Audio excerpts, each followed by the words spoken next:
So I am just repeating this point again कि हर एक paper का एक मेचोरिटी होता है. सो पावर फाइनेंस का मान लो 5 साल है, एलआईसी का 10 साल है, रूरल का 2 साल है. तो ऐसे कर सबका सबका डिफरेंट मेचोरिटी होगा. So average maturity is the weighted average of that. So 9.33% of power finance maturity, 9.31% of LIC maturity, 9.10% of rural electrification maturity, इन सबको ऐड करके divided by the number of papers we get a average maturity. ठीक है. Average maturity कितनी है Tata medium term के लिए? 3.91 years. ये इसकी एवरेज मेचोरिटी है. ठीक है. इससे क्या फ़र्क पड़ता है हमको? मान लो ये 10 साल होती किसी की,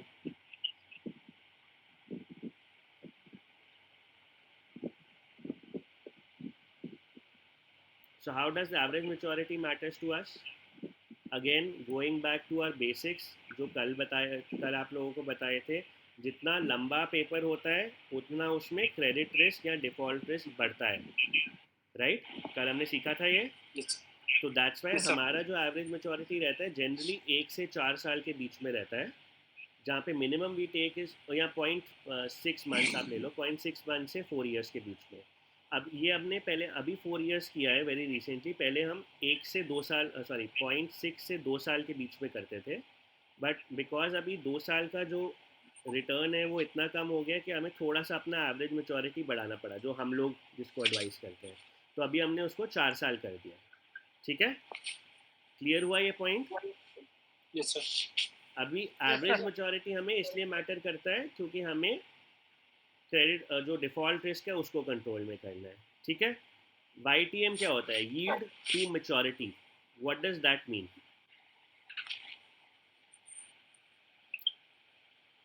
यील्ड टू मेचोरिटी मीन्स कि अगर आप इस फंड को एवरेज मेचोरिटी तक होल्ड करोगे, मान लो आज आपने इन्वेस्ट किया और आपने इसको लगभग 4 साल तक होल्ड किया, तो आपको लगभग लगभग इतना रिटर्न मिलना चाहिए. 6.44% का रिटर्न मिलना चाहिए.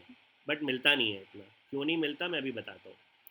ठीक है. सो YTM gives you an idea कि कितना रिटर्न फंड में आना चाहिए on holding that fund till average maturity. ठीक है. और वो क्यों नहीं आता? why am I not saying that it is exactly equivalent to the return as which is yield to maturity? Because of this factor, which is modified duration. modified duration क्या करता है? ट्रेनिंग पे आ जाते हैं. modified duration का ये formula है. ठीक है.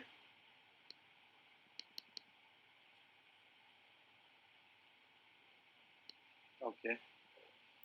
so return is equal to YTM. why it is not exactly equal to YTM? because it gives plus minus. ये जो मॉडिफाइड ड्यूरेशन का यहाँ तक फॉर्मूला है, this is interest rate risk. ठीक है. दो तरह के रिस्क थे डेट फंड्स में. क्या क्या थे? एक तो डिफॉल्ट रिस्क था और एक इंटरेस्ट रेट रिस्क था. डिफॉल्ट रिस्क हमें डिफॉल्ट रिस्क हमें किससे कवर होता है? हमारा एवरेज मेचोरिटी से, कि हम एवरेज मेचोरिटी कितनी रखते हैं उसकी. इंटरेस्ट रेट रिस्क हमारा मॉडिफाइड ड्यूरेशन से पता चलता है. तो एग्जांपल यहाँ पे दिया हुआ है. मान लो किसी फंड का YTM 9.5 है. ठीक है. उसका मॉडिफाइड ड्यूरेशन 2 है. और मान लो interest rate repo rate change हुआ मार्केट में ±1%. मतलब दोनों केसेस मान लेते हैं कि एक केस में ऊपर गया 1% से इंटरेस्ट रेट, एक केस में नीचे गया 1% से. इंटरेस्ट रेट सेंसिटिविटी आ गई यहाँ पे. इसको इस फॉर्मूला में डाला. Return is equal to 9.5 minus ±1% into 2 which was the modified duration. Return is equal to 9.5 ±2. कितना हुआ? 7.5 से 11.5% के बीच में रिटर्न आएगा because of interest rate sensitivity. ठीक है. ये समझ आया? सिमिलरली अगर मॉडिफाइड ड्यूरेशन आप मान लो कि किसी फंड का 10 है. ठीक है. यहाँ पे जो फैक्टर है, ये जो 2 का फैक्टर है, ये 10 हो जाएगा. 9.5 ±2 सॉरी ±10 तो इसका return will range from -0.5% to 19.5%, किसी फंड का अगर 10 होगा तो। किस फंड का 10 होता है? जो मैंने आपको शुरू में बताया था कि गिल्ट फंड्स, जीसेक फंड्स में बहुत वोलेटिलिटी होती है, इसलिए हम नहीं करते। अब उसको समझते हैं कि वोलेटिलिटी क्यों होती है।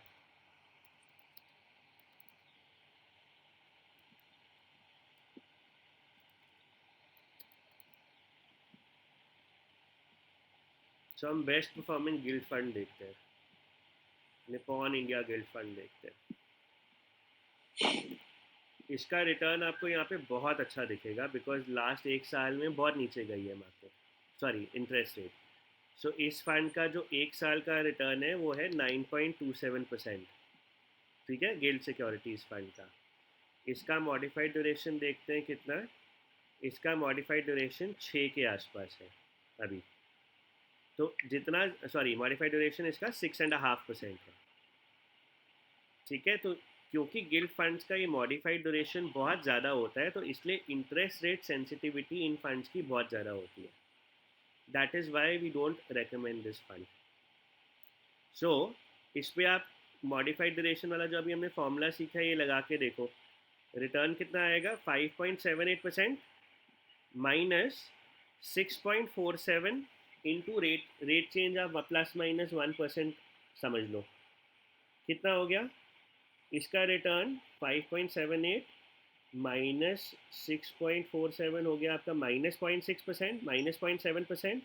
और 5.78 plus 6.47 is 12.25.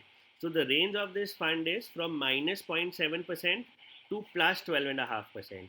अभी किसी क्लाइंट को आपको इतनी अगर वोलेटिलिटी बर्दाश्त कर सकता है वो क्लाइंट, तो उसको इक्विटी ही क्यों ना दो, ये ही क्यों दो fund. That is why we don't do gilt funds. Question समझ आया सबको क्या बोल रहा हूँ मैं? कोई डाउट है इसमें? प्लीज़ आस्क गाइस, ये बहुत इंपॉर्टेंट है क्योंकि ये डेट फंड्स हमेशा सबके लिए बहुत कंफ्यूजिंग होते हैं।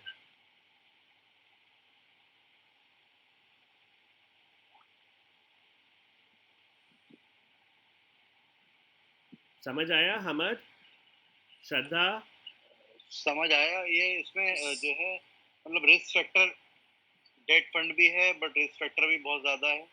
करेक्ट, इसलिए we will not recommend these type of funds we to don't the client. Recommend these funds. It is better to go for the equity if you are ready to bear this अगर type of इतनी risk. Volatility किसी को देनी है कि minus भी हो सकता है आपको और प्लस में 12-13% भी जा सकता है, तो गिल्ड फंड्स क्यों रेकमेंड करने किसी को? किसी को बैलेंस एडवांटेज रेकमेंड कर दो, किसी को एसेट एलोकेटर रेकमेंड कर दो, उसमें भी उतना ही वोलेटिलिटी रहता है। ठीक है Shraddha, is this clear? Yes sir. Great. So modified duration की जब भी मैं आपसे डेफिनेशन पूछूंगा, मॉडिफाइड ड्यूरेशन का डेफिनेशन है that it measures the sensitivity of a fund towards interest rate changes. This is the definition of modified duration. इसमें लिखा भी हुआ है, they measure the sensitivity of debt funds to the interest rate changes in the market. ठीक है। Now return is not equivalent to YTM because of one, interest rate risk जो हम modified duration into change of interest से निकालते हैं, और credit risk, right? इन दोनों risks को मिला के हम बोलते हैं MTM, which is mark to market। आपने बहुत सारी कॉल्स में जब आप डेट फंड्स की कॉल सुनोगे ये वर्ड बहुत कॉमन आएगा, मार्क टू मार्केट, MTM। तो MTM मार्क टू मार्केट क्या होता है? MTM और मार्क टू मार्केट होता है interest rate changes in the market, interest rate sensitivity and also credit risk in the market which is default risk sensitivity. इन दोनों से जो चेंजेस आते हैं, that is why return of a debt fund is not equivalent to YTM। It is return is equal to YTM plus minus MTM। Interest rate sensitivity तो अभी हमने समझ ली, ठीक है, बट डिफ़ॉल्ट रिस्क सेंसिटिविटी क्या होती है वो इससे समझते हैं, हेयर कट। तो सेबी क्या कहता है? सेबी सेज दैट अगर आपका कोई पेपर डिफ़ॉल्ट हो रहा है, ठीक है, मान लो कोई पेपर AAA पे था बट उसकी रेटिंग कम होकर BBB आ गई है, और ट्रिपल बी से ट्रिपल सी आ गई है, फिर डी आ गई है। ठीक है, तो अगर कोई, जैसे DHFL का एग्जांपल लेते हैं, DHFL ट्रिपल ए था। ठीक है, ट्रिपल ए से जब वो ट्रिपल बी हुआ या बी में गया, तो क्या चेंज हुआ? उसका जो कैश फ्लो था वो चेंज हुआ, उसका जो एक्सपेक्टेशन था कि वो मार्केट में जो भी उसने पैसा उठाया हुआ है वो वापस देगा, वो चेंज हुआ। तो सेबी कहती है कि अगर ये चेंज हो रहा है तो प्लीज़ आपने जो पेपर उस कंपनी का उठाया हुआ है आप उस पर एक हेयर कट लो। What does that mean? कि अगर रेटिंग डाउनग्रेड भी हो रही है, मान लो मैं म्यूचुअल फंड कंपनी हो और मैंने DHFL को पैसा दिया हुआ है, DHFL कहता है मैंने DHFL को 1 करोड़ दिया हुआ है और 1 करोड़ मैंने उसको 8% पे दिया है एग्जाम्पल के तौर पे। ठीक है, DHFL मुझे पेमेंट कर रहा है 8% की, कोई प्रॉब्लम नहीं हो रही मुझे पेमेंट में, बट DHFL की रेटिंग डाउनग्रेड हो गई, ट्रिपल ए से ट्रिपल बी हो गई। ठीक है, तो according to the SEBI guidelines, अगर मैंने उसको 100 करोड़ लिया है तो I have to waive off my interest in my books, चाहे मुझे वो आ भी रहा है इंटरेस्ट, बट जब तक वो पेपर, जब तक वो कॉन्ट्रैक्ट मेरे और DHFL के बीच में ख़त्म नहीं होता, तब तक मुझे जो रेटिंग चेंजेस हैं उसका राइट ऑफ अपनी बुक्स और अपने फंड्स की NAV में करना पड़ेगा। तो अगर 5 साल का है मान लो, DHFL मेरे और DHFL के बीच में कॉन्ट्रैक्ट, मैंने उसको 1 करोड़ दिया था, 8 लाख रुपए वो मुझे साल के देता है एट 8%। ठीक है, अभी 3 साल हो गए पूरे, वो 8 लाख रुपए दे रहा है मेरे को पूरे साल के, बट तीसरे साल DHFL ट्रिपल ए से ट्रिपल बी बन गया, तो मुझे अपने फंड की NAV में जो मुझे वो 8% आ रहे हैं, एक तो उसको राइट ऑफ तो करना ही पड़ेगा, बट जो मैंने उसको 1 करोड़ दिया हुआ है उस पर भी मेरे को सिर्फ 75 लाख ही वापस मिलेंगे। ये मुझे अपनी NAVs में और अपनी बुक्स में दिखाना है according to SEBI, because SEBI says कि आप अपने इन्वेस्टर को फेयर वैल्यूएशन दिखाओ।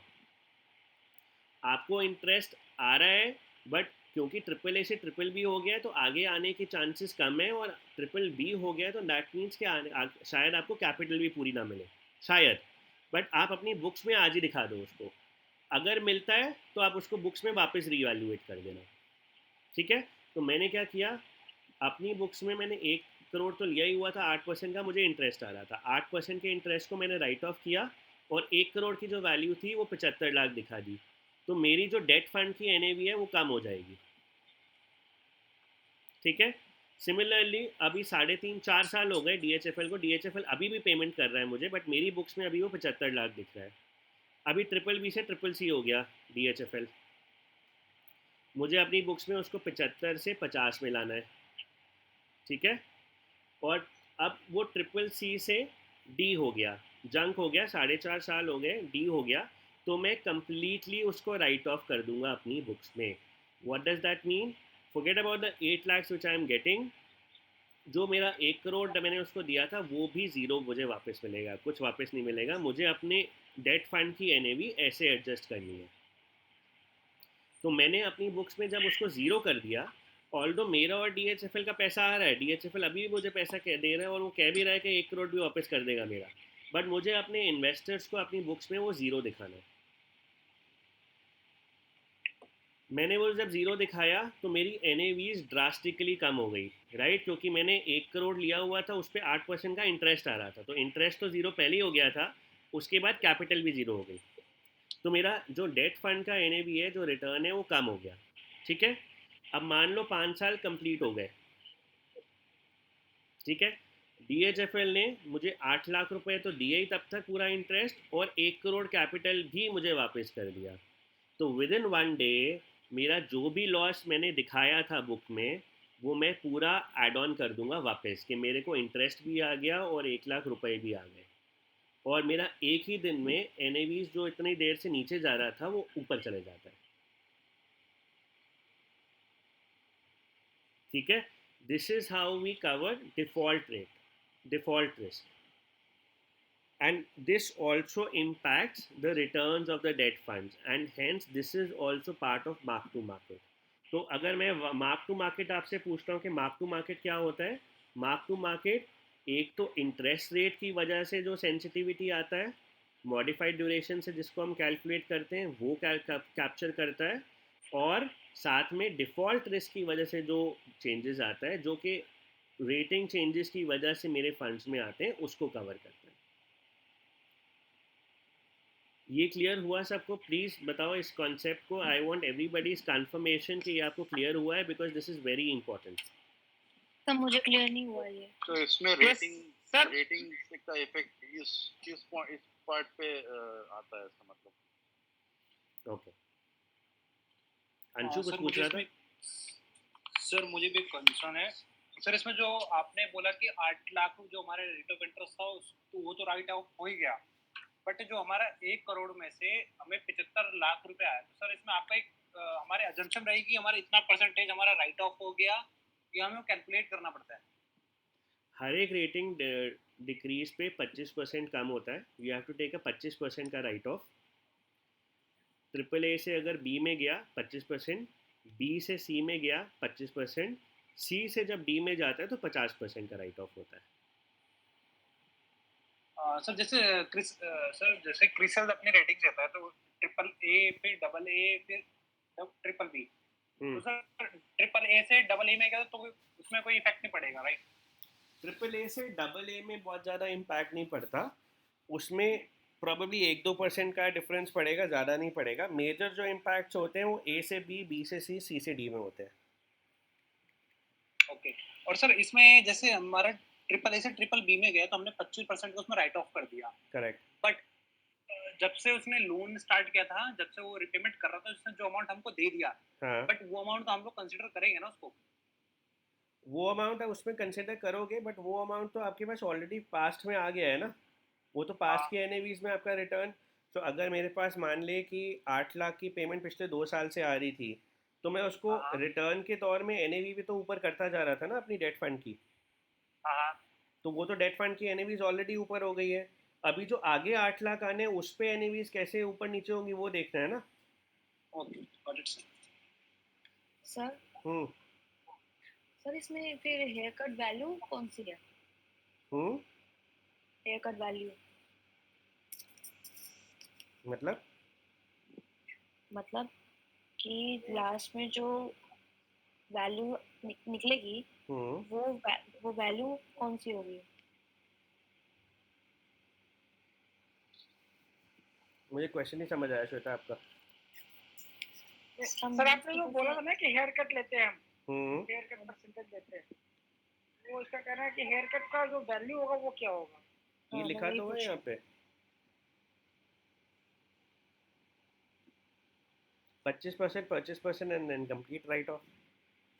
सर मतलब कि जो हमारा जो 25% राइट ऑफ हो रहा था, 25% जो राइट ऑफ हो रहा था वो हमारा हेयर कट है? वो हमारा हेयर कट है, हाँ जी। अच्छा ठीक है sir. I will explain this part again. Modified duration सबको क्लियर है? Modified duration into rate change जितना भी होता है उतना हमारे फंड में इम्पैक्ट होता है। तो जितना ज़्यादा हम मॉडिफाइड ड्यूरेशन रखेंगे उतना ही ज़्यादा मेरा फंड वोलेटाइल होगा because of interest rate changes, और जितना कम मॉडिफाइड ड्यूरेशन होगा उतना ही कम मेरा इंटरेस्ट रेट चेंजेस की वजह से फंड का रिटर्न चेंज होगा। ये पार्ट सबको क्लियर है? Yes sir. Perfect. Let's come to default risk again. Default risk में सेबी कहती है कि रिगार्डलेस ऑफ आपका पेमेंट आपको टाइम पे आ रहा है कि नहीं आ रहा है, रिगार्डलेस ऑफ दैट, अगर रेटिंग चेंज हुई है तो आपको अपनी बुक्स में इंटरेस्ट को कम्प्लीटली राइट ऑफ करना है इमीडिएटली, और जो आपने कैपिटल दी थी, जो आपने पैसा लगाया था उस कंपनी में, उस कंपनी के बॉन्ड पेपर्स लेने में, उसको आपको उस पर आपको हेयर कट लेना है। हेयर कट मतलब उस पर आपको उसकी वैल्यू डिस्काउंटेड दिखानी है अपनी बुक्स में और डेट फंड्स की एनएवी में, ठीक है? और ये रेटिंग डाउनग्रेड ना, मान लो कि डीएचएफएल की पेमेंट टाटा मीडियम टर्म के साथ थी और टाटा को डीएचएफएल ने पे करना था 26 अगस्त को, ठीक है? ड्यू टू सम रीज़न कि टेक्निकल कैश फ्लो या डीएचएफएल के पास उस वक्त पैसा नहीं था, 26 की जगह डीएचएफएल ने टाटा को 28 को पे करा वो पेमेंट, ठीक है? तब भी immediately DHFL की पेमेंट डाउनग्रेड हो जाएगी because that will be treated as a कुछ नहीं है। डिफॉल्ट. ठीक है. ये अभी भी है, अभी 2 मिनट पहले उससे वाला क्वेश्चन. क्लियर है ये? Yes, sir. Yes sir. Now taking the example. Sir मैं रोकूंगा अभी यहीं पे. सर जो रेटिंग होती है सर वो किसी भी रीजन से चेंज हो सकती है ना? नहीं, मेनली डिफॉल्ट के रीजन से चेंज होती है. ठीक है. नहीं तो मेजर अगर कोई प्रॉब्लम है, जैसे कैश फ्लो प्रॉब्लम है कंपनी में, बहुत ही मेजर प्रॉब्लम है और लग रहा है कि आगे जाके डिफॉल्ट होगा, तब भी चेंज होती है. But mainly this is a default rating. ठीक है सर. ठीक है. So coming back to my example, मैंने DHFL को 1 करोड़ दिया. DHFL मुझे 8% का पेपर लिया DHFL का 5 साल तक. ठीक है. DHFL हर साल मेरे को 8-8 लाख रुपए दे रहा है उस पेपर पे. बट बीच में ड्यू टू एनी रीज़न उसकी पेमेंट 1-2 दिन लेट हो गई, तो उसकी रेटिंग डाउनग्रेड हो गई. AAA से BBB हो गया 3 साल बाद. 3 साल का जो 8-8 लाख मुझे आया वो तो मैंने NAV में इंक्रीमेंट करता रहा मैं अपनी. ठीक है. तो मेरा डेट फंड में वो रिटर्न ऐड ऑन होता रहा. अब जो मेरे पास 8 लाख रुपए आएगा, अब क्योंकि उसकी रेटिंग डाउनग्रेड हो गई है, तो चाहे मेरे को 8 लाख आए या ना आए, मैं अपने फंड में उसको रिटर्न में नहीं दिखा सकता. 8 लाख रुपए तो राइट ऑफ इमीडिएटली हो गया. जो मैंने उसको 1 करोड़ दिया था उसकी वैल्यू भी मुझे अपने फंड में अब 75 लाख दिखानी है, बिकॉज A से B हो गई है उसकी रेटिंग. चाहे वो मुझे देता रहे पेमेंट, जब तक वो कॉन्ट्रैक्ट उसका ख़त्म नहीं होता. 5 साल का पेपर था, जब तक वो 5 साल कंप्लीट नहीं होते मैं कुछ नहीं कर सकता अपने फंड में, अनटिल एंड अनलेस उसकी रेटिंग BBB से वापस AAA हो जाती है. अगर तो वापस रिवर्स हो जाता है, AAA हो गया, ठीक है, वेरी गुड, तो मैं अपना वैल्यू 75 लाख से 1 करोड़ दिखाऊंगा और अगर मुझे पेमेंट्स आ रही है तो मैं दिखाता रहूँगा उसमें पेमेंट्स. अब मान लो 4 साल बाद BBB से CCC हो गई उसकी रेटिंग, तो 8 लाख तो मेरा पहले ही वाइप्ड ऑफ था पूरा. 8 लाख तो मैं पहले ही डिस्काउंट कर चुका हूँ. मैंने जो 1 करोड़ उसको दिया था, अब उसका भी मुझे वैल्यू अपनी बुक्स में 50 लाख दिखाना है. और मान लो 4.5 साल बाद वो D हो गया, तो मुझे अपनी अमाउंट मुझे अपनी बुक्स में और डेट फंड के रिटर्न्स में 8 लाख को भी ज़ीरो करना है जो मुझे मिलता था पर आनम, और जो मैंने 1 करोड़ दिया था उसको भी ज़ीरो दिखाना है अपनी बुक में. अगर मेरा 1 करोड़ का एक्सपोजर था और 8% का उस एक पेपर से रिटर्न आ रहा था और मैं सब कुछ डाउनग्रेड करता हूँ, तो एक डेट फंड की NAV बहुत बुरी तरह गिरेगी. ठीक है. अब यही आपका 5 साल पूरा हो गया, DHFL D पे ही रहा, ऊपर नहीं गया, बट 5 साल आपका कॉन्ट्रैक्ट पूरा हो गया. आपको सब पेमेंट्स 8 लाख भी मिल रहा था आपको पर आनम, और आपको अपना 1 करोड़ भी वापस मिल गया. तो इमीडिएटली जो मुझे तीसरे साल से 5वें साल तक 8 लाख आया वो फंड के रिटर्न में ऐड हो जाएगा, और जो मैंने 1 करोड़ का ज़ीरो कर दिया था वो भी इमीडिएटली फंड में ऐड हो जाएगा और मेरी NAV ड्रास्टिकली ऊपर मूव कर जाएगी विद इन अ डे.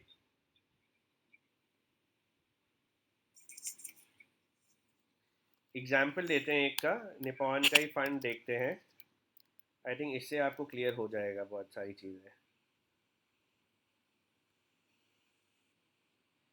सो ये निपॉन इंडिया का स्ट्रैटेजिक डेट फंड है जिसमें इनके पास रिलायंस होम फाइनेंस का पेपर था, DHFL का पेपर था और ILFS भी था. इसका अगर हम रिटर्न देखें तो इस फंड का 1 साल का रिटर्न -25% है. 5 साल से अगर किसी ने इस फंड में डाला है तो -1.47% पर एनम का रिटर्न आ रहा है इसमें. This is a 100% debt fund. इसका अगर हम पोर्टफोलियो देखते हैं जाके, तो there are no stocks in the portfolio. These are all secured debt, government of India securities, zero debt coupons, etc. etc. But क्योंकि इन्होंने पास्ट में ऐसे पेपर्स लिए थे ऐसे कंपनीज के लाइक DHFL, ILFS वगैरह, कि इनका जो रिटर्न है ड्रास्टिकली कम हो गया. 1 साल में -25% का रिटर्न दिखा रहा है इन अ डेट फंड. जबकि इसके कंपैरिजन में if you see ICICI medium term, it is sitting at +9.5%, SBI is sitting at +10%, IDFC is sitting at +9%. and this fund is sitting at minus 25. But if Reliance Home Finance, DHFL, ILFS, इन सब के पैसे इनको वापस मिल जाते हैं, अभी सब zero हुए हैं इस फंड में, कैपिटल भी और जो उनको वहाँ से इंटरेस्ट पेमेंट आनी थी वो भी, मान लेते हैं फॉर अ टाइम कि इनको सब चीज़ें वापस मिल जाती है, कैपिटल भी और जो इनका इंटरेस्ट ड्यू था वो भी इनको एक तीनों कंपनी से वापस मिल जाती है, तो ये फंड -25 से will go to straight away 9%. इतना डिफरेंस आ जाएगा एक दिन में.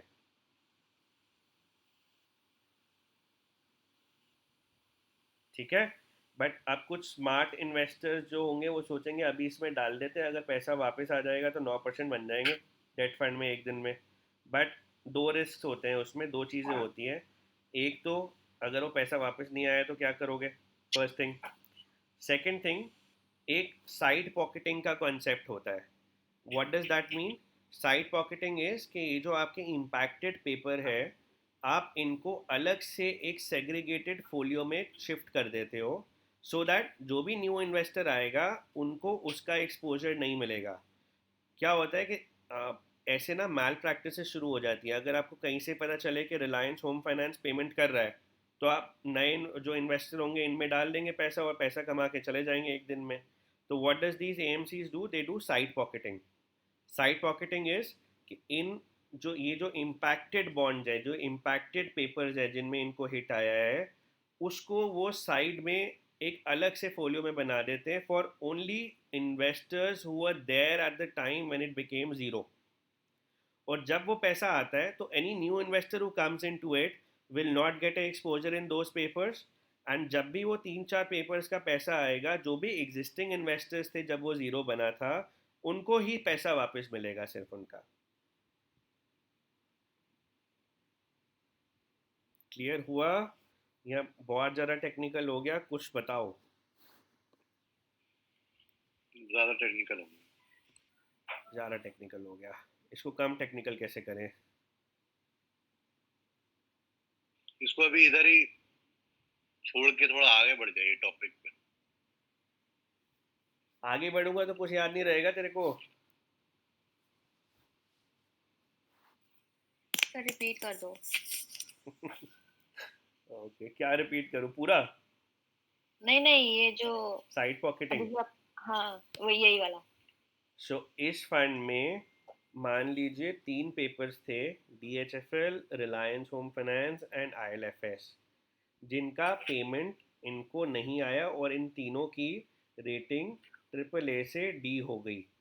तो according to our hair cut module जो इंटरेस्ट आ रहा था वो तो ज़ीरो हो ही गया, जो पैसा लगाया था वो भी ज़ीरो हो गया in the NAVs of the returns of this fund, in the NAVs of this fund. ठीक है. अभी कोई स्मार्ट इन्वेस्टर अगर होएगा और उसको कहीं से पता चलेगा कि ILFS, DHFL, Reliance home finance वापस पे कर रहा है, तो एक दिन लगाएगा उसमें पैसा. ये जो -25 से 9% की जर्नी है, ऑलमोस्ट 34%, एक दिन में 34% कमाएगा और निकल जाएगा. तो इसको अवॉइड करने के लिए म्यूचुअल फंड कंपनीज क्या करती है, ये 3 पेपर्स को उठा के एक अलग से अब मान लो फंड बना देती है, जिसका नाम वो रखती है Nippon India strategic debt fund segregated portfolio.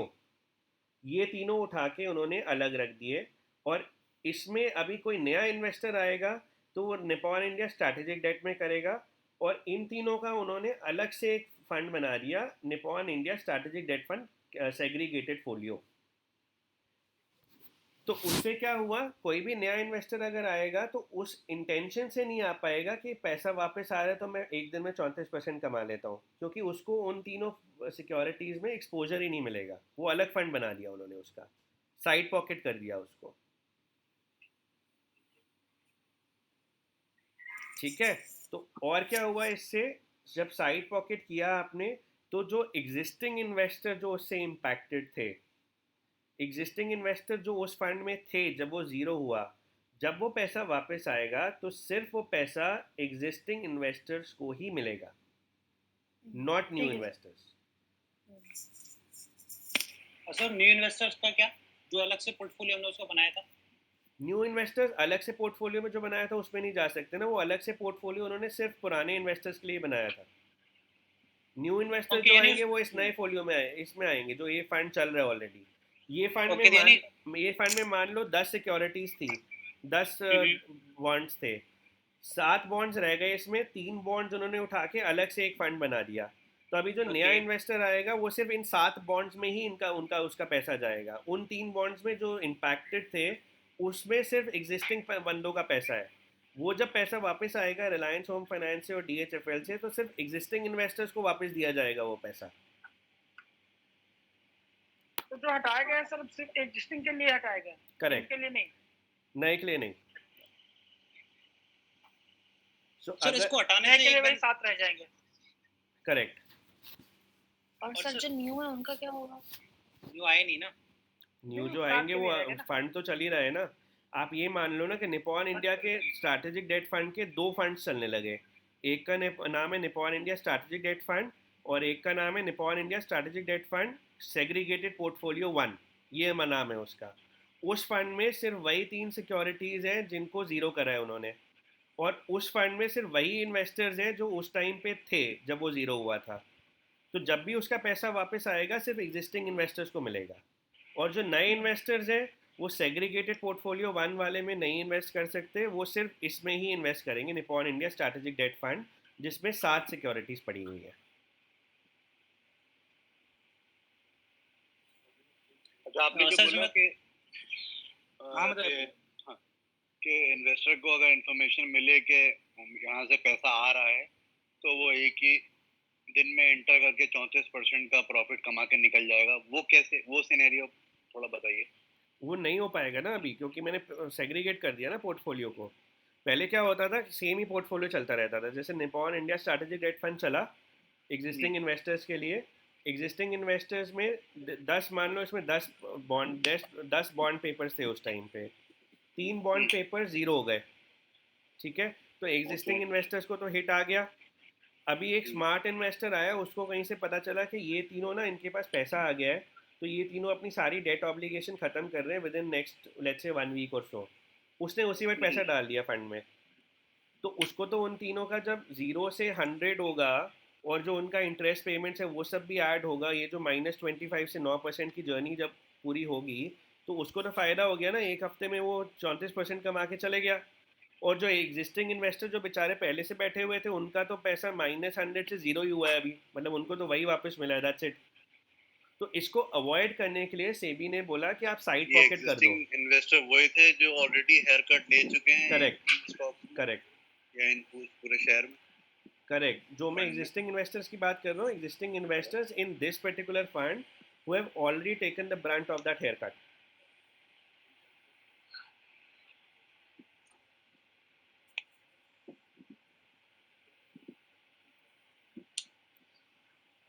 ठीक है। तो सर इस ये मैल सर प्रैक्टिस को हटाने के लिए सेबी ने बोला आप एक काम क्यों नहीं करते, ये जो 3 हैं जो इम्पैक्टेड है, इनको सिर्फ इसका जब पैसा वापस आएगा तो सिर्फ एग्जिस्टिंग इन्वेस्टर जो उस टाइम पे थे इस फंड में, सिर्फ उनको फ़ायदा मिलना चाहिए, क्योंकि उन बेचारों की तो कैपिटल नेगेटिव हुई हुई है।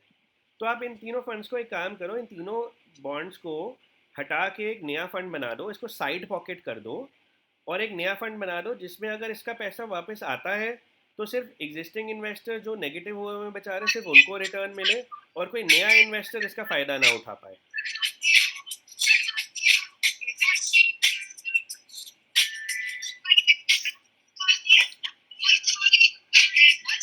म्यूजिक किसने लगाया हुआ है? श्रद्धा।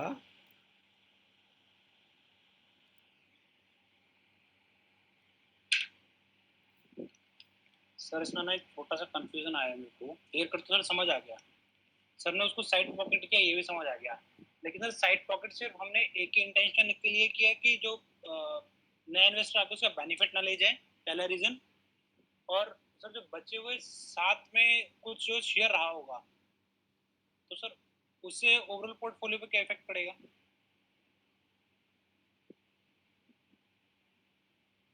मतलब सर हमने हमारे पास 10 अलग अलग पेपर्स थे, ठीक है सर। सर वो 10 के 10 मिला के एक जो फंड बना हुआ था उसको हिट कर रहे थे, करेक्ट सर? सर हमने उसमें से 3 उठा के अलग कर दिए, अलग से उनको साइड पॉकेट कर दिया, ताकि उसमें नया इन्वेस्टर आके उनको कोई बेनिफिट ना लेके जाए अगर लास्ट टर्म में वो ऊपर आते हैं तो। Correct sir. अब सर वो हमने एक ही इसी इंटेंशन के लिए अलग किए थे, हमारा दूसरा इंटेंशन भी था पहला, और सर दूसरा ये कि उससे ओवरऑल जो हमने वो साइड पॉकेट किया है, तो सर हमारा जो मेन पोर्टफोलियो था उस पर भी कुछ इफेक्ट पड़ेगा? मेन पोर्टफोलियो में क्या इम्पैक्ट पड़ा? मान ले तू आज इन्वेस्टर था इसमें, तेरे पास 10 फंड्स थे, 10 बॉन्ड्स थे इसमें, ठीक है?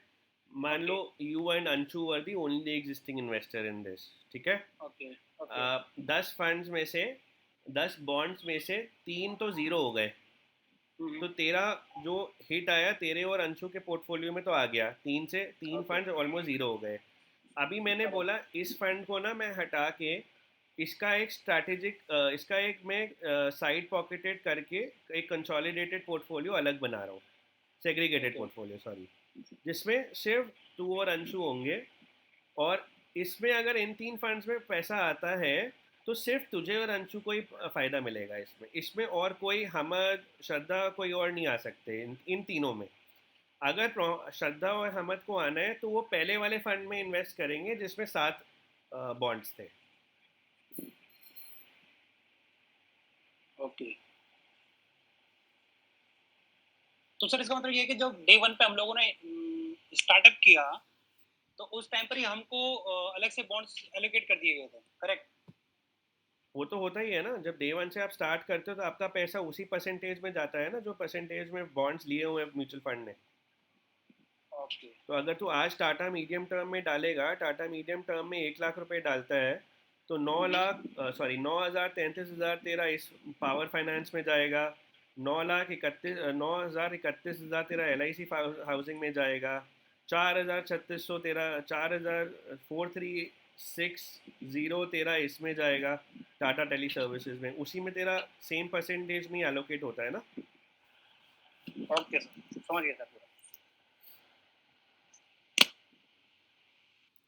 ठीक है गाइस, तो इसको एक बार ही सैटरडे भी रिवाइज कर लेना, इसको फिर से एक बार ही डेट फंड्स के टेक्निकल्स को समझ लेंगे अगर कोई प्रॉब्लम आए तो। Yes sir. ठीक है, सो ये डेट फंड के टेक्निकल्स थे सारे। Average maturity, mark to market, debt fund, modified duration जो हमें इंटरेस्ट रेट सेंसिटिविटी बताता है, और मार्क टू मार्केट हम लोगों ने समझ लिया आज क्या होता है। ठीक है, इक्विटी रेशियोज पे आ जाते हैं। इक्विटी रेशियोज बहुत आसान है तो बहुत जल्दी हो जाना चाहिए।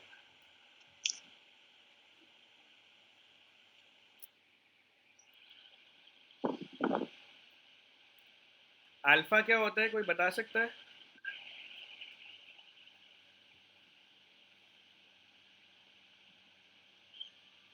Return generated above the benchmark. क्या मतलब हुआ इसका? मतलब जो बेंचमार्क एक सेट है उसका, एक उसका रिटर्न का किसी फंड का, उससे आउट परफॉर्म करे, उससे ज्यादा रिटर्न दे। क्या बेंचमार्क होगा फंड का? बेंचमार्क बेंचमार्क हो गया ना कि किसी एक फंड को एक ड्यूरेशन के अंदर में कितना रिटर्न देना चाहिए। वो बेंचमार्क थोड़ी हुआ कितना रिटर्न देना चाहिए, बेंचमार्क तो एक सॉलिड रिटर्न आएगा ना भाई।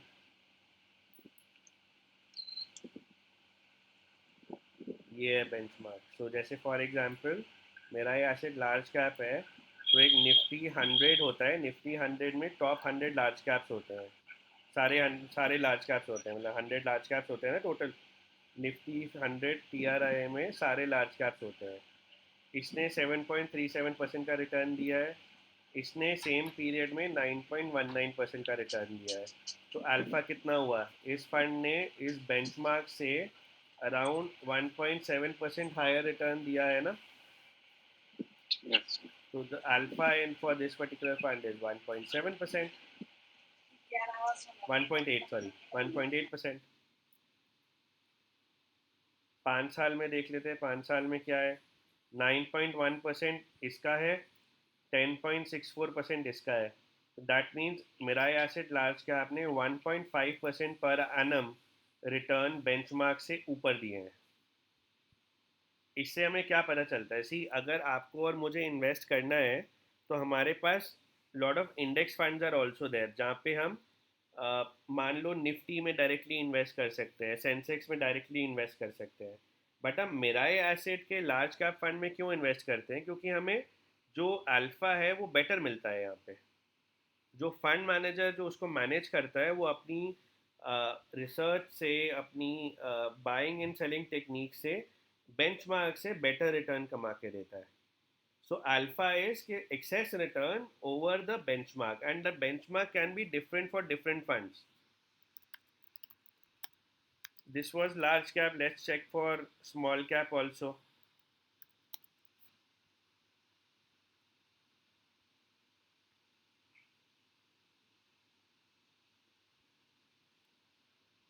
यहाँ पे हर जगह निफ्टी 50 दिया हुआ है. I think Nifty 50 is a wrong benchmark. But अगर हम इसका भी देखें निफ्टी 50 का रिटर्न, तो यहाँ पे 16% का रिटर्न है निफ्टी 50 का.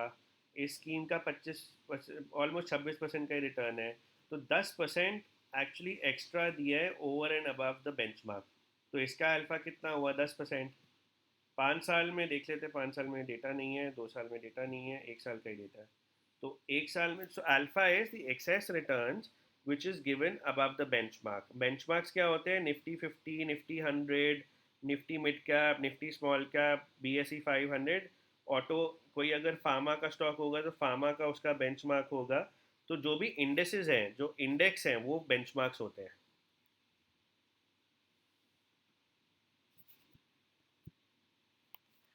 क्लियर हुआ? तो सर इस फिगर में जो बेंचमार्क है सर 15.05%, 16.5. अच्छा 16. ठीक. वो कैटेगरी एवरेज देख रहा है तू, कैटेगरी का एवरेज दिखा रहा है. 16.5 ये इंडेक्स जो होते हैं, जो कल हमने डिस्कस किया था, निफ्टी होता है, सेंसेक्स होता है, वो सब बेंचमार्क होते हैं. तो नीचे शायद अल्फा भी कैलकुलेटेड होगा कहीं पे, नहीं है?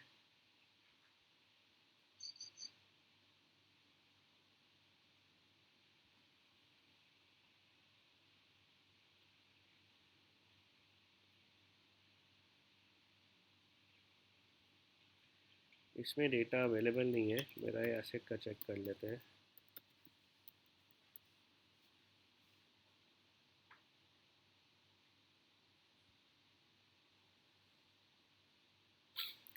सो यहाँ पे दिया हुआ ये जेनसन्स अल्फ़ा जो है, रिस्क एडजस्टेड रिटर्न. ये जेनसन अल्फ़ा थोड़ा सा डिफरेंट होता है than alpha. But Jensen's alpha category का एवरेज -1.61 है. इस फंड ने 0.37 माइनस दिया है. तो this is a better Jensen's alpha than the category.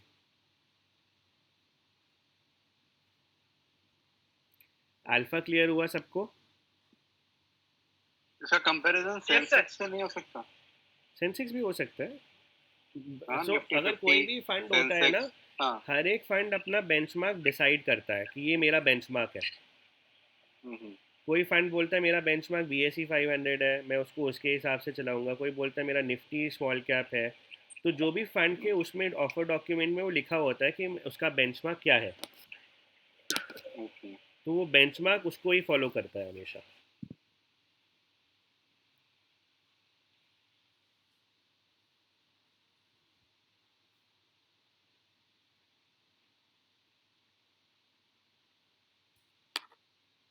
Beta पे आ जाते हैं. बीटा बेसिकली आपको वोलेटिलिटी डिफाइन करता है. सो बीटा और standard deviation are two factors which measures risks and volatility in a relationship, in a portfolio. ठीक है? Yes, sir. So alpha should be as high as possible. किसी fund का alpha जितना ऊपर हो बेटर है. Beta जितना कम हो उस फंड का उतना बेटर है, बिकॉज रिस्क और वोलेटिलिटी कम होगी. नीचे एग्जाम्पल दिया हुआ है. अगर किसी फंड का बीटा मान लो 1 है, अगर इंडेक्स 100 पॉइंट से ऊपर जाता है तो फंड भी 100 पॉइंट से ऊपर जाएगा। अगर किसी का 1.1 है तो अगर इंडेक्स 100 पॉइंट से ऊपर जाता है तो फंड 110 पॉइंट से ऊपर जाएगा। बट ऑन द कॉन्ट्ररी अगर -100 होता है तो ये फंड -110 होगा, मतलब बेंचमार्क से कम गिरेगा, ज़्यादा गिरेगा। ठीक है, तो ये ज़्यादा अग्रेसिव है, ज़्यादा वोलेटाइल है। और अगर मान लो कम है तो अगर 0.9 है, अगर इंडेक्स 100 पॉइंट से ऊपर गया तो फंड 99 पॉइंट से थोड़ा सा कम ऊपर जाएगा। बट ऑन द कॉन्ट्ररी अगर -100 हुआ तो ये -99 ही जाएगा, कम गिरेगा भी एट द सेम टाइम। तो हम जनरली कोशिश करते हैं कि बीटा पर्टिकुलर कैटेगरी का कम हो, जितना कम हो उतना पॉसिबल है, या नियर टू 1 हो उतना अच्छा है। बट कुछ कैटेगरीज हैं जिसमें बीटा 1 से ऊपर ही होता है, जैसे स्मॉल कैप फंड्स है। स्मॉल कैप फंड्स में जब आप बीटा देखोगे, beta will always be higher than 1। Very rarely you will find a small cap fund जहाँ पे 1 से नीचे है बीटा किसी का। ठीक है, so beta measures the risk and volatility in a particular fund. Mainly आप इसको ऐसा समझो कि अल्फा रिटर्न्स कितना ऊपर जनरेट किया बेंचमार्क से, बीटा रिस्क कितना लिया वो रिटर्न जनरेट करने के लिए। स्टैंडर्ड डेविएशन अगेन रिस्क कितना लिया, कितना डेविएट करता है। स्टैंडर्ड डेविएशन का अगर नॉर्मल आप डेफिनेशन लो तो नॉर्मल डेफिनेशन क्या होता है स्टैंडर्ड डेविएशन का? स्टैंडर्ड डेविएशन इज कि जो आपके रिटर्न्स आने चाहिए थे उससे कितना डेविएशन हो रहा है रिटर्न्स। सो मान लो किसी फंड का average standard deviation is 10% ±10%। That means कि आपका जो 15% का एवरेज रिटर्न है वो ±10% हो सकता है। 5% आए, हो सकता है 25% आए। और अगर यही स्टैंडर्ड डेविएशन बहुत ज़्यादा है, किसी फंड की मान लो average return is 15% but standard deviation is 50%, तो दैट मीन्स ये -40 पे भी जा सकता है और +60 पे भी जा सकता है। So standard deviation is the deviation from the returns of average, returns from average. Again standard deviation and beta, because ये दोनों रिस्क और वोलेटिलिटी डिफाइन करते हैं, ये दोनों कम होने चाहिए किसी भी फंड में। So we have written over here that it should be low. Then there are some ratios which needs to be analyzed, like Sharpe ratio, Sortino ratio, Trenner ratio. ये तीनों ratios more or less same ही है, information ratio also। ठीक है, ये तीनों ratios अगर आप देखो तो almost same ही है। डिफरेंस क्या है? सिर्फ फॉर्मूलाज में डिफरेंट है। तो अगर शार्प रेशो देखो तो it's return of a fund minus risk free return divided by standard deviation. Risk free return आप जीसेक का जो भी रिटर्न है आजकल 6% वो ले लिया करो। ठीक है गाइस, एनर्जी आज लो क्यों है इतनी? सब कुछ ऊपर से जा रहा है क्या सबके? सर आ रहा है समझ में, समझ आ रहा है सर। एनर्जी लो क्यों है?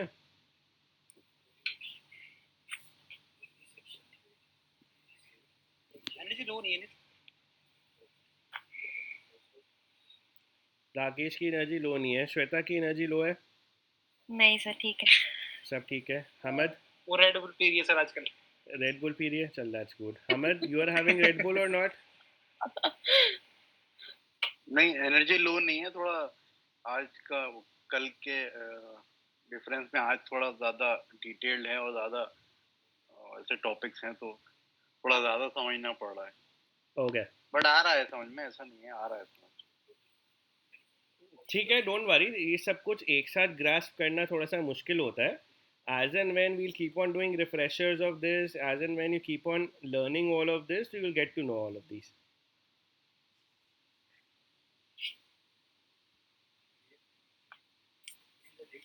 So तीनों चारों रेशोज अगर आप देखो फॉर्मूला सबके सेम है। न्यूमरेटर में risk free return, return of a fund minus risk free return. Treynor ratio में risk free return, sorry return of the fund minus risk free return divided by beta होता है Treynor ratio में। Information ratio में return of a fund minus return of a benchmark होता है. So instead of risk free return it is benchmark return divided by standard deviation. ठीक है. सो अगर आप चारों फॉर्मूलाज देखो, चारों फॉर्मूलाज में न्यूमरेटर में क्या है, ये रिस्क फ्री रिटर्न और बेंचमार्क रिटर्न तो ऑलमोस्ट सेम ही रहेगा, बट न्यूमरेटर में रिटर्न्स है, डिनोमिनेटर में रिस्क या वोलेटिलिटी है. किसी भी फंड में कोई अच्छा फंड होगा तो उस फंड का रिटर्न हाई होना चाहिए और रिस्क और वोलेटिलिटी लो होना चाहिए. Am I right with that? ये सब Yes. अग्री करते हो इस चीज़ पे, या कोई इस Yes. पे कोई डाउट है? बस ये सर जितनी ज़्यादा रिटर्न होती उन्हीं एक्सपेक्टेड होती, बट उतना ही साथ उसमें रिस्क भी होता है, उतना ज़्यादा ही.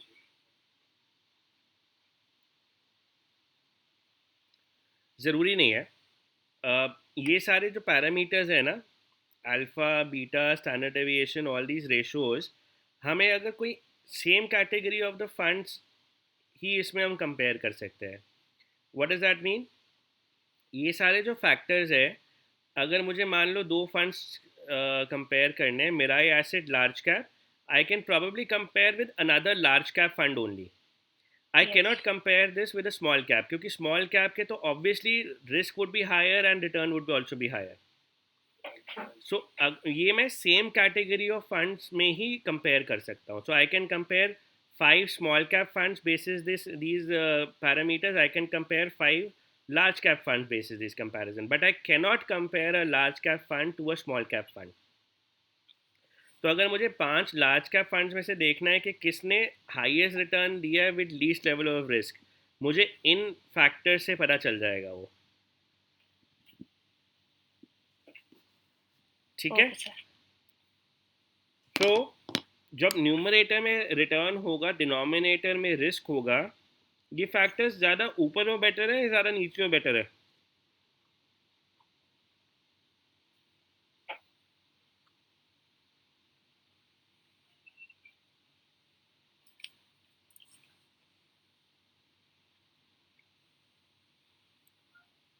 कोई तो आंसर करो. I don't know. सर कम होगा sir. Okay, I'll rephrase my question and I'll ask you individually.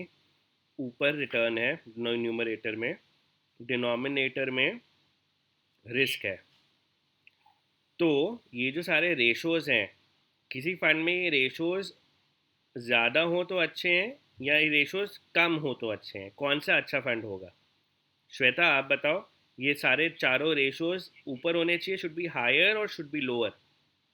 Sir अगर रिटर्न ज़्यादा आ रहा है और अगर रिस्क कम है तो अच्छा होगा, अगर रिस्क ज़्यादा है रिटर्न कम है तो कम सही नहीं होगा.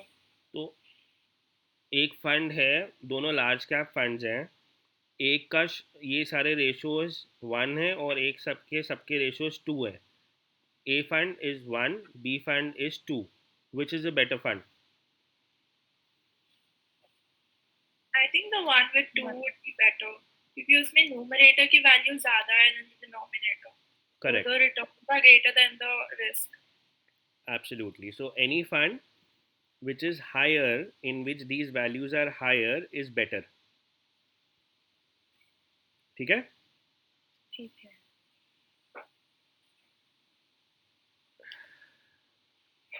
Trainer ratio should be higher, information should be higher, Sortino should be higher, Sharpe should be higher. अच्छा, Sharpe और Sortino में ना बहुत ज़्यादा डिफरेंस नहीं होता, फॉर्मूला दोनों का सेम है. The only difference is sharp में जब हम स्टैंडर्ड डेविएशन देखते हैं तो स्टैंडर्ड डेविएशन सिर्फ पॉजिटिव रिटर्न्स का देखते हैं. What does that mean? मान लो एक फंड का एवरेज रिटर्न 15% है और पॉजिटिव साइड पे वो मिनिमम 2% पे गया है और मैक्सिमम वो 27% पे गया है, तो सिर्फ पॉजिटिव साइड का स्टैंडर्ड डेविएशन उसका 12% हो गया. Sortino आके कहता है कि Sortino says कि why are you just seeing the positive standard deviation? Please see the negative standard deviation as also. What that means? अगर एक फंड का एवरेज रिटर्न मान लो 15 है, मैक्सिमम साइड पे वो 27 गया है, मिनिमम साइड पे वो मैक्सिमम साइड पे वो 45% पे गया है, मिनिमम साइड पे वो मान लो -15% पे गया है. ठीक है, तो उसका स्टैंडर्ड डेविएशन आप नेगेटिव साइड पे भी देखोगे। ये पॉइंट क्लियर हुआ कि नहीं हुआ? क्लियर है। Yeah.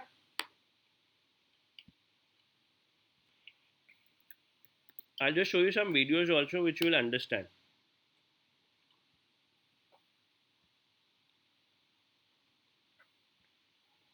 ये इक्विटी के टेक्निकल्स खत्म करके लंच ब्रेक पे चलते हैं। another 10 minutes we'll finish this off and then we'll start off after the lunch, ठीक है? Okay sir.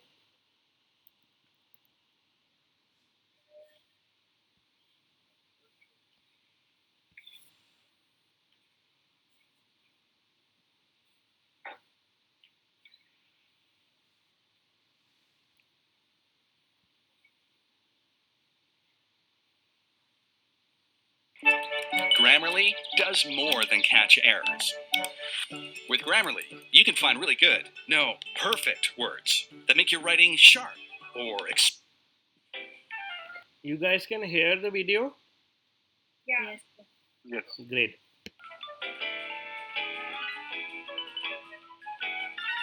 Alpha is the excess return an investment produces compared to a benchmark.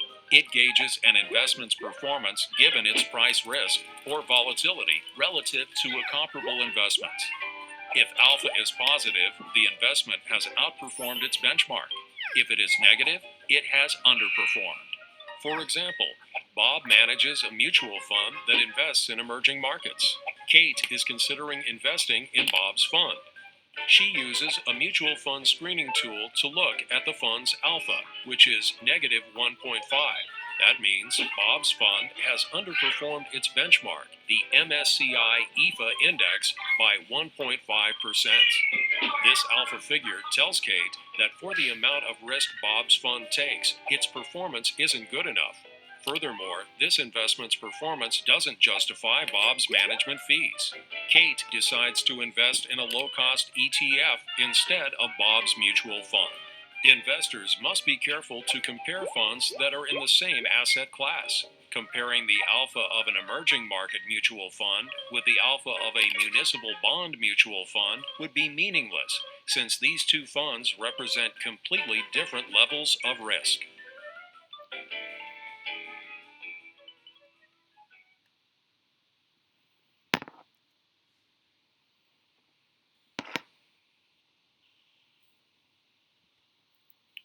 Clear हुआ? कुछ better हुआ? Alpha का definition clear? Yes. Yes sir.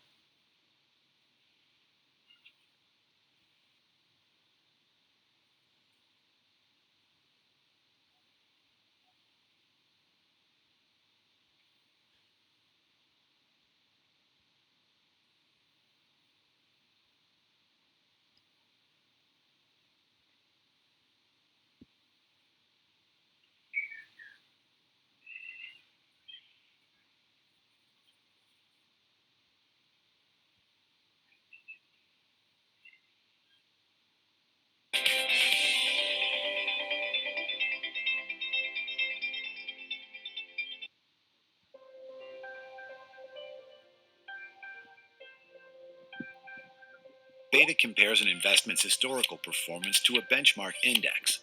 The ratio it produces describes the investment's relative risk. If the right data on key variables is available, you can use Excel to calculate beta. Begin by identifying the equity in question and the benchmark index. You will need historical prices. They can be found online. It's best to find a website that lets you download prices in a spreadsheet. The percentage returns for the equity and benchmark must be calculated before the historical data can be plugged into the equations. To do this, take one day's price and subtract the prior day's price, then divide by the prior day's price. If one day's price is listed in cell B4 and the prior day's is in B3, the function looks like this. This returns the percentage as a fraction. Once you have an array of percentages for both, you can calculate beta. One way Excel solves for beta is by using a regression with this formula. Excel presents the arrays as columns of price data. Another method is to find the slope of the linear trend line, created by plotting benchmark returns against equity returns. Beta equals the slope of the trend line.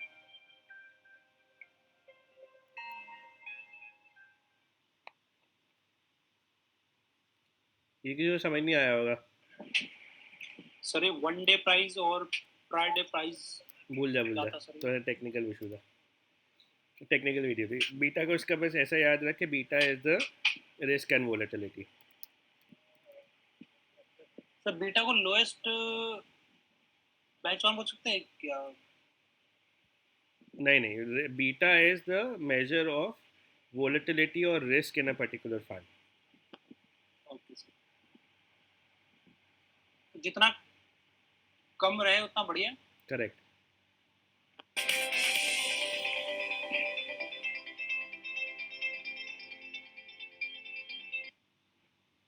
Now, the Sharpe ratio is something that you could calculate yourself, but fortunately, it's almost always provided by an ETF company.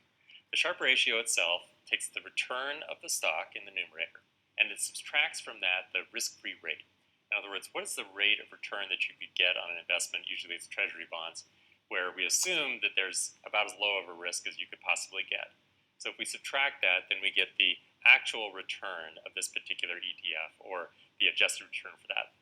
In the denominator there, that symbol stands for standard deviation, or another way you could think about this is that that means volatility. And remember, volatility equals risk. So we're taking the adjusted return of this particular ETF, and we're dividing into it its level of risk, or its standard deviation. That's going to give us our Sharpe ratio. Now, what we're looking for is something that has a really small denominator compared to its numerator. So the higher that Sharpe ratio is, the better.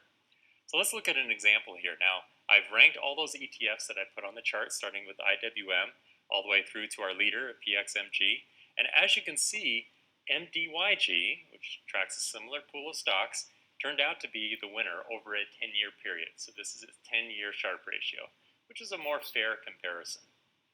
This kind of relative strength analysis is better when we're comparing peers. So that's why we use it in this situation. They're very similar ETFs, or they are holding very similar assets. That's when we would want to apply this. And we have to find that Sharpe ratio either through a search engine, or it'll be disclosed at the ETF's website.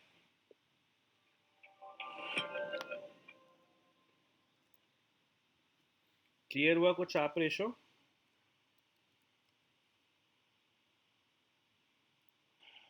नहीं sir. नहीं हुआ, क्यों? आपको video में दिखा दी।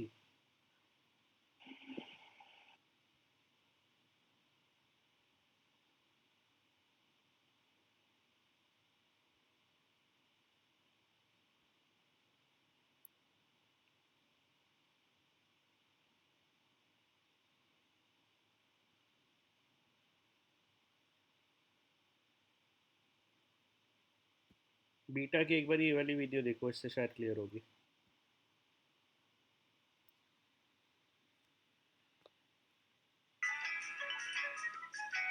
Beta is a historical measure of the risk an investor is exposed to by holding a particular stock or portfolio as compared to the market as a whole. The beta of a share in Casey's Corn Company is 0.5. This means that Casey's has historically been 50% less volatile than the market. So if the market moves up by 10%, Casey's stock will only appreciate 5%. If the market declines by 2%, Casey's corn will lose only 1% of its value. The change in market value is multiplied by a stock's beta to estimate its movement. The risk and reward trade-off suggests that high beta stocks have a greater risk and, as a result, a higher expected return. If Casey's has a beta of 1.5, it will theoretically be 50% more volatile than the market. This means it is likely to gain 15% when the market gains 10% and lose 3% when the market drops 2%. A stock with a beta of 1 would move in tandem with the wider market. Both low and high beta stocks have their place in a portfolio. Low beta stocks are stable. Their performance is weaker than the market as a whole when the stock market is strong, but when the markets drop, these stocks usually experience less dramatic declines. High beta stocks are the opposite. They outperform when the market's strong and fall further when the market declines. However, it is important to remember that beta is a historical measurement, so it can't predict the future. The The beta of a stock will change as more historical data points are added, and many such events will prove to be entirely unpredictable. Beta is a useful measure for investors because it helps them create portfolios that match their risk tolerance.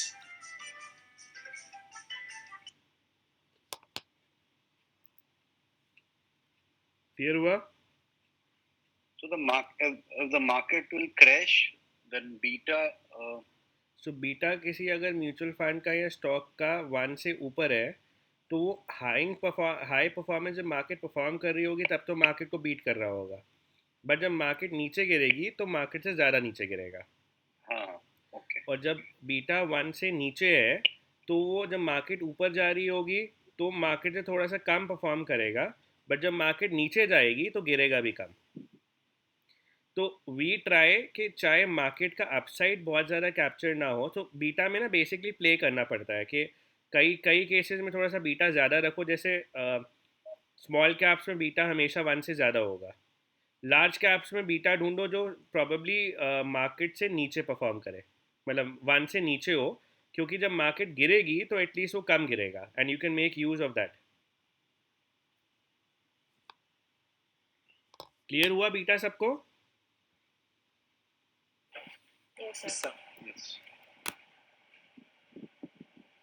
But sir beta को control कैसे किया जा सकता है? Beta को control नहीं कर सकते. बीटा एक फैक्टर है जो आपको, जिसको सिर्फ आप एनालाइज कर सकते हो. ओके. बीटा कंट्रोल कैसे होगा? बीटा कंट्रोल वैसे होगा कि आप स्टॉक्स थोड़े से कम वोलेटाइल वाले लो जिसमें रिस्क कम है. जैसे फॉर एग्जांपल आप रिलायंस इंडस्ट्रीज़ उठा लो. रिलायंस इंडस्ट्रीज़ में रिस्क कम है क्योंकि नंबर 1 कंट्री की नंबर 1 कंपनी है, ठीक है. तो आप वो उठा लो तो उसका बीटा बहुत कम होगा रिलायंस इंडस्ट्रीज़ का. Similarly probably FMCG company like HUL और ITC, इन सब का भी कम होगा क्योंकि चाहे जितना भी फॉल आए मार्केट में FMCG प्रोडक्ट्स तो चलते ही चलते हैं, चाहे रिसेशन आए या जो मर्जी आए. बट उसमें फिर रिटर्न एक स्पेसिफिक लेवल का ही रिटर्न आएगा, उससे ऊपर रिटर्न नहीं आता है. ठीक है, शार्प रेशो एक बार ही समझ लेते हैं.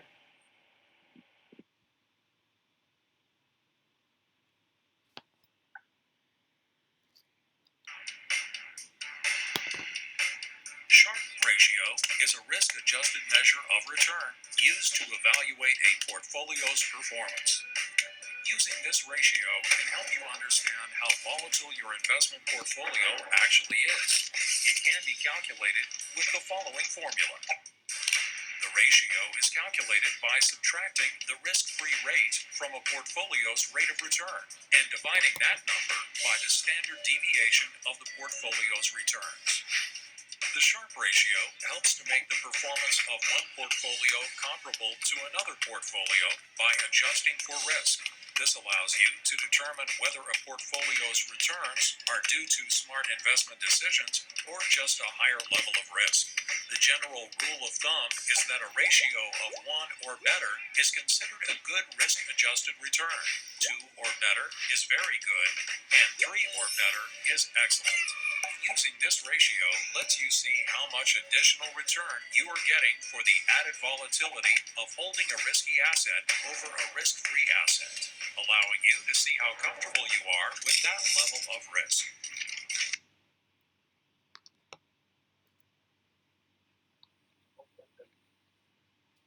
सर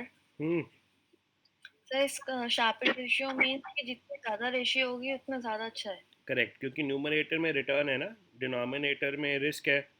तो न्यूमरेटर जब ऊपर अच्छा होगा, जब ऊपर रहेगा तब अच्छा होगा. डिनोमिनेटर जितना कम होगा उतना अच्छा होगा. तो ओवरऑल रेशो जितना ऊपर होगा बेटर है.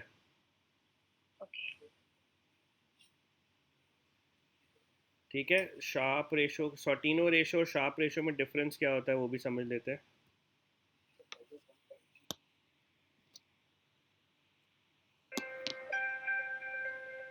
The Sortino ratio is a risk-adjusted measure of portfolio performance that uses only those returns that fall below a minimally acceptable return target. By using the Sortino ratio, an investor can focus on the rate of return needed to reach a specific financial goal, such as saving for vacation or making a down payment on a home. It looks at potential losses, not just volatility. The formula is this: subtract the minimally acceptable return from the portfolio's actual return. Then divide that figure by the standard deviation of its negative asset returns. The Sortino ratio is similar to the Sharpe ratio, except the Sharpe ratio uses and penalizes both upside and downside volatility. The Sortino ratio only uses downside volatility. That is, it only factors in those months over a certain time period in which a portfolio posted returns below the minimum an investor will accept. Returning more than was expected won't hurt a portfolio manager's score using the Sortino ratio. A higher Sortino ratio indicates a portfolio is performing more efficiently and carries a low possibility of posting a large loss. The Sortino ratio is a good tool to evaluate a portfolio manager's performance compared to the investor's minimal accepted return. The ratio is named after finance professor Frank Sortino.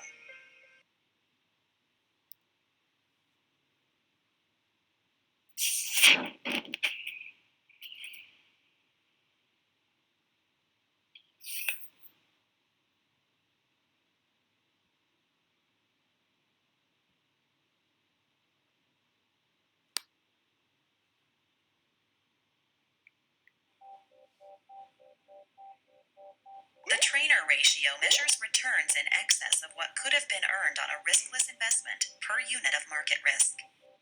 Developed by Jack Trainer, the ratio enables investors to gauge their portfolios not only by returns, but also by the risk they took to achieve those returns. It's also called the reward to volatility ratio. It's similar to the Sharpe ratio, but uses beta to measure volatility. Beta measures the risk an investor is exposed to by holding a particular stock or portfolio as compared to the market as a whole. To calculate the Trainer ratio, take the average return of a portfolio and subtract the average return of the risk-free rate, and then divide that figure by the portfolio's beta. For example, a portfolio has a return of 15%, and the average return of the risk-free rate is 5%. Its beta is 1.2. Its Trainer value is therefore 0.083. The ratio can also evaluate the performances of different portfolio managers. For example, say another portfolio has a return of 14%, and the average rate of return is 5%. Its beta is 1.03. Its Trainer value is then 0.087. A higher Trainer value means the portfolio has a better risk-adjusted return. Even though the first portfolio had a higher return, its outcome was not as impressive as the second portfolio, once you consider the risks the manager took. So this is very important guys. अगर आप देखो first portfolio ने actually better return provide किया है 15% का, but because इसका बेटा ज़्यादा था दैट मीन्स इसका रिस्क ज़्यादा था इस फंड में, तो इसने 1% जो हायर कमाया है ज़्यादा रिस्क लेके कमाया है। वहीं पे जो दूसरा पोर्टफोलियो मैनेजर था उसने 1% चाहे कम कमाया है बट उसमें रिस्क सिग्निफिकेंटली कम था बिकॉज उसका बीटा कम था, एंड बिकॉज बीटा कम था उसका जो ट्रेनर रेशो आया वो भी ज़्यादा आया। तो ऐसे हमारे पास बहुत सारे इंस्टेंसेस आते हैं जब हम जब क्लाइंट्स आपके पास आएंगे और बोलेंगे कि ये बेटर फंड था, इसमें रिटर्न ज़्यादा था, but as advisors we have to see कि ठीक है ज़्यादा रिटर्न तो था, but whether the risk the fund manager was taking वो भी ज़्यादा था कि नहीं था। एज श्वेता राइटली सेड, जितना ज़्यादा रिस्क लोगे उतना ज़्यादा रिटर्न आपका कमेगा, बट अगर इसमें हम दोनों में डिफरेंस देखें, रिटर्न में सिर्फ 1% का ही डिफरेंस है, then why go for the first fund manager rather जब सेकंड फंड मैनेजर ऑलमोस्ट उतना ही रिटर्न कमा रहा है with a very less risk. ठीक है? Okay. So this is Trainer ratio. This is why we analyze all these factors, because we are not bothered with that much of returns. We are bothered with return versus risk, the risk and reward relationship. So Sortino, Sharpe, Trainer helps us do that. R square is not that important, so I'll not go into R square. Turnover ratio is the churning that the fund manager does, buying and selling of stocks that he does in his portfolio. We'll just have a look at this.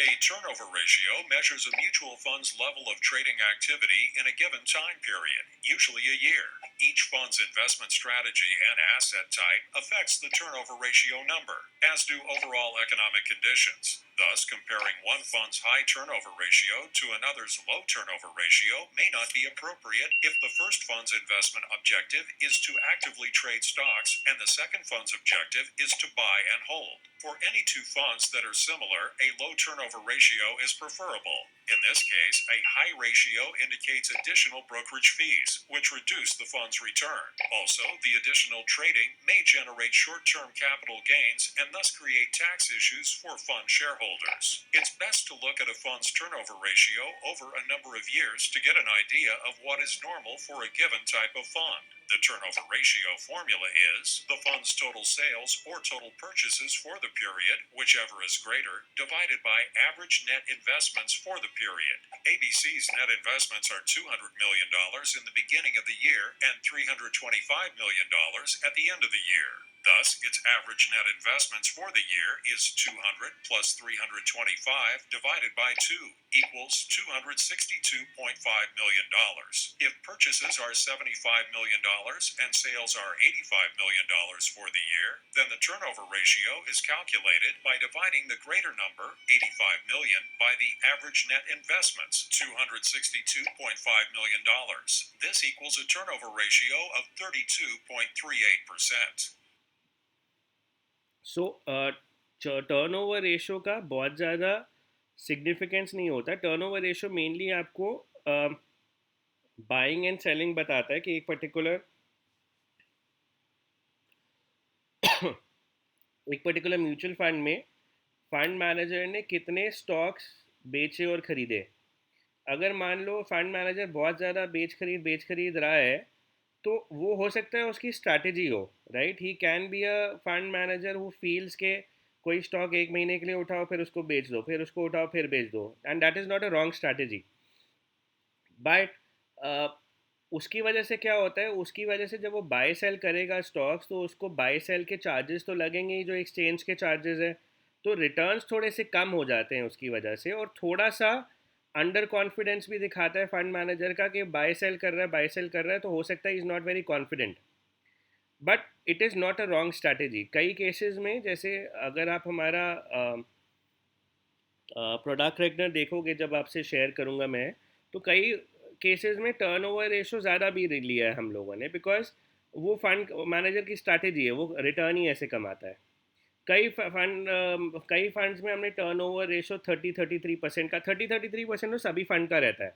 कई funds का 130% भी होता है, कई funds का 600% भी होता है. दैट मीन्स के फंड्स वो जो भी उसके स्टॉक्स है उस फंड में, वो 6 टाइम्स बाय सेल कर लेता है पूरे साल में. That's why 600%. क्लियर हुआ? आई होप कुछ थोड़ा सा अमाउंट क्लियर हुआ होगा. Information ratio is very similar to Sharpe ratio.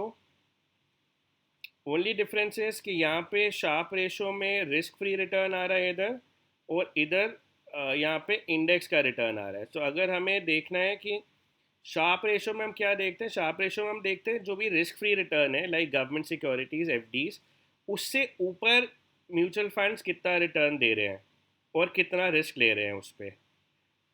Information ratio में हम देखते हैं कि जो बेंचमार्क है निफ्टी 50 मान लो, उसके ऊपर कितना रिटर्न दे रहे हैं बेंचमार्क और कितना रिस्क ले रहे हैं. So this numerator, return of the portfolio minus return of index, is nothing but alpha only, right. Alpha का डेफिनेशन यही होता है ना, the excess return generated above the benchmark. So ये आरपी माइनस आ रहा है is actually alpha only. So this is alpha divided by standard deviation अगर देखा जाए तो.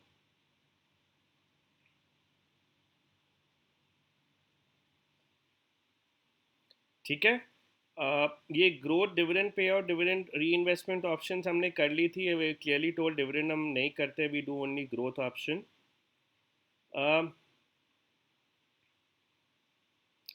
सो ये पीएमएस, स्टॉक्स, अनलिस्टेड, आईपीओज, ये एफडीज वर्सेस डेट, ये हम आफ्टर लंच करते हैं. Price to earning, price to book भी बचा हुआ है. तो कुछ छोटी मोटी चीज़ें बची हुई है इन्वेस्टमेंट्स में. We'll do it after lunch. कितने बजे मिलना है वापस?